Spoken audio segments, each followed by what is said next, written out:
कुंडिकोपनिषद के नाम से प्रसिद्ध परिव्राजक संतों की वह परंपरा जो अंततः जिस स्थान पर विश्रांति को प्राप्त हुई वही राम का पावन पद है। मैं उसी राम पद का आश्रय लेता हूं। ओम मेरी वाणी, प्राण, नेत्र, श्रवण शक्ति, बल तथा समस्त इंद्रियां पूर्ण रूप से पुष्ट और समर्थ हों। समस्त ब्रह्म और उपनिषद मुझ में पूर्ण रूप से स्थित हों। मैं ब्रह्म से विमुख न हो जाऊं और ब्रह्म भी मुझसे कभी विमुख न हो। यह संकल्प दृढ़ हो कि कोई भी निराकरण मेरे भीतर न हो और निराकरण की कोई भावना भी न उत्पन्न हो। जो धर्म उपनिषदों में निहित हैं वे मेरे भीतर स्थिर और सक्रिय रहें, वे मेरे जीवन का हिस्सा बने। ओम शांति शांति शांति। हरि ओम। जिसने ब्रह्मचर्याश्रम में अपने जीवन को गुरु की सेवा में निष्ठापूर्वक समर्पित किया और वेदों का अध्ययन पूर्ण कर लिया, उसे गुरु की अनुमति से गृहस्थाश्रम में प्रवेश करने वाला आश्रमी कहा जाता है। वह अपने सामर्थ्य के अनुसार योग्य पत्नी को वरण करे, अग्नि स्थापना करे और ब्राह्मी भावना से युक्त होकर यज्ञादि धार्मिक कृत्यों का आरंभ करे। वह यह कर्तव्य अहोरात्र के भीतर समर्पण भाव से पूर्ण करे। गृहस्थ आश्रम में रहते हुए वह अपने पुत्रों के लिए आवश्यक सामग्री का न्याय संगत वितरण करे और ग्राम्य भोगों तथा विषय वासनाओं को त्याग कर शुद्ध भूमि में वनों के पथ पर विचरण करे। मन को संयमित रखते हुए तप का आरंभ करे। वह वायु सेवन या जल सेवन से जीवन यापन करे या फिर नियत विधि से प्राप्त कंद मूलों का सेवन करे। फिर शरीर को समाप्त करने का निर्णय लेकर वह पृथ्वी पर अश्रु नहीं गिराए, अर्थात इस प्रक्रिया में कोई मोह अथवा पीड़ा का भाव न हो। यदि वह व्यक्ति इन सभी कृत्यों के साथ ही पुरुष के साथ सहवासी बना रहे तो उसे सन्यासी कैसे कहा जा सकता है? यदि वह नाम और उपाधियों से युक्त रहे तो उसे त्यागी और निर्विकारी कैसे माना जा सकता है? इसलिए जो व्यक्ति फलों की आसक्ति से मुक्त हो, जिसके अंग विशुद्ध हों और जिसका अंतःकरण संहिताओं के अनुसार स्थिर हो, वही व्यक्ति सन्यास की दिशा में अग्रसर होता है। वह अग्नि के तेजस्वी स्वरूप को त्याग कर वानप्रस्थ मार्ग को अपनाता है।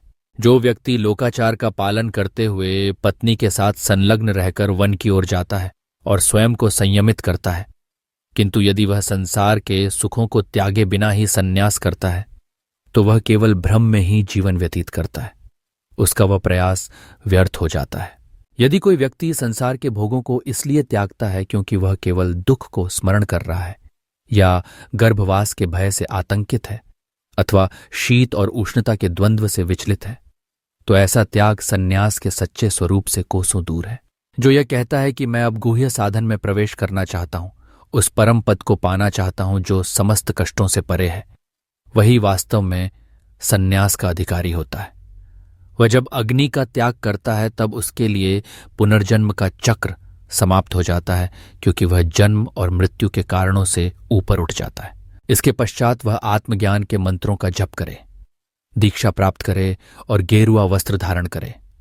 वह शरीर के निचले अंगों के बाल त्याग दे, ऊपर की ओर हाथ उठाकर जीवन के मार्ग में स्वतंत्रता प्राप्त करे। वह बिना घर के विचरण करे, भिक्षा से अन्न ग्रहण करे, गहन ध्यान में स्थित रहे।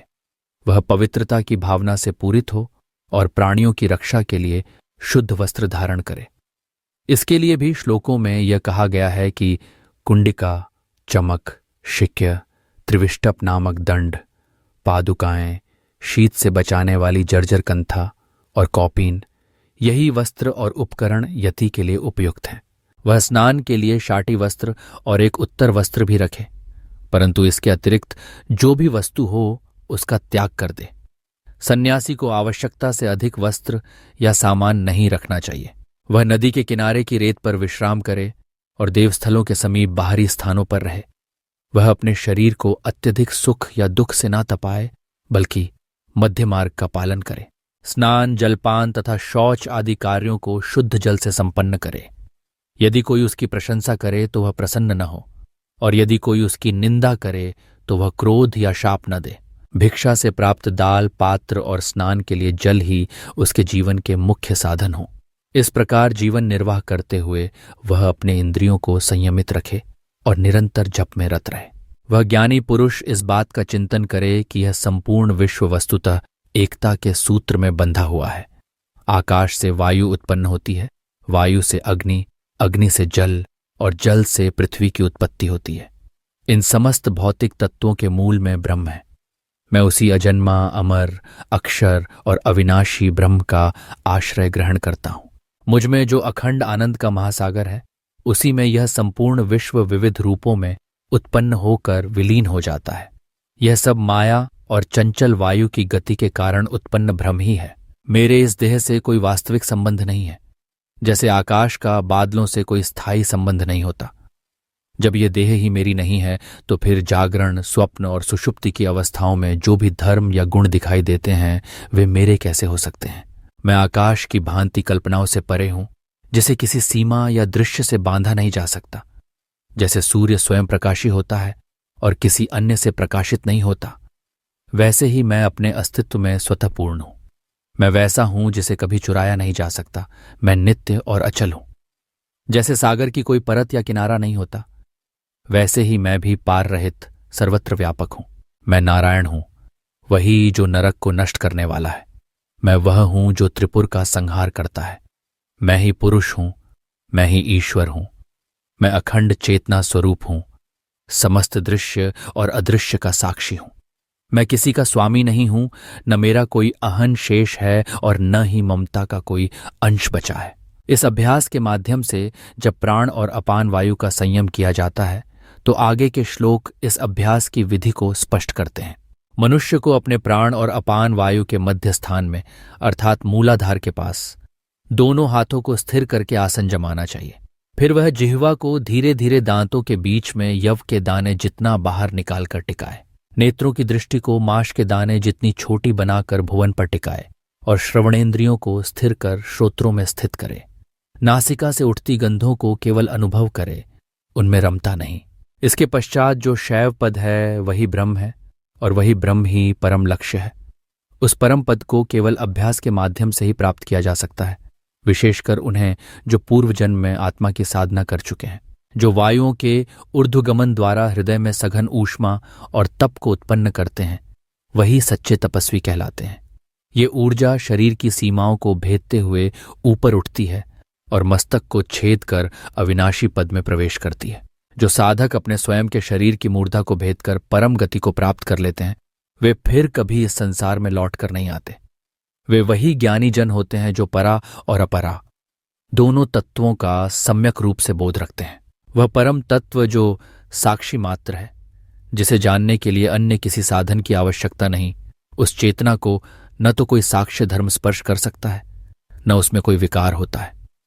वह पूर्णतया भिन्न है, निष्पक्ष है, और जैसे दीपक केवल जलता है परंतु उसमें घर के गुण नहीं समाते, वैसे ही वह स्वयं में स्थित रहकर सबका आलोक बनता है।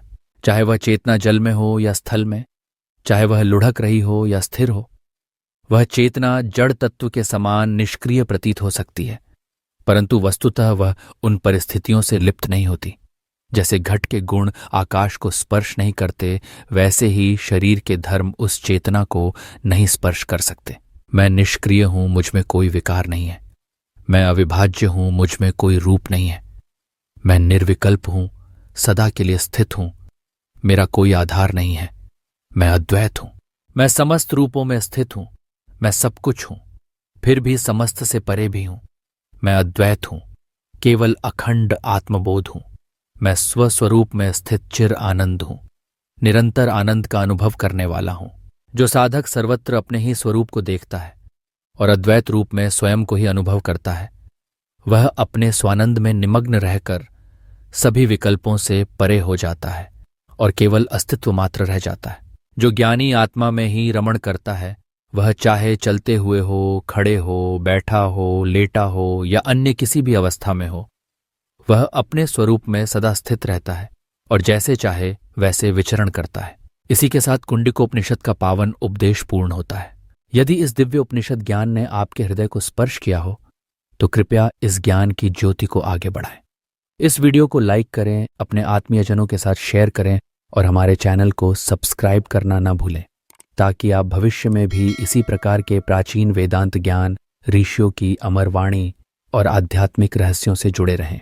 हमारा उद्देश्य है आपको पहुंचाना उस सनातन अद्वैत सत्य तक, जो ब्रह्म ज्ञान, आत्म साक्षात्कार और मुक्ति मार्ग की ओर ले जाता है।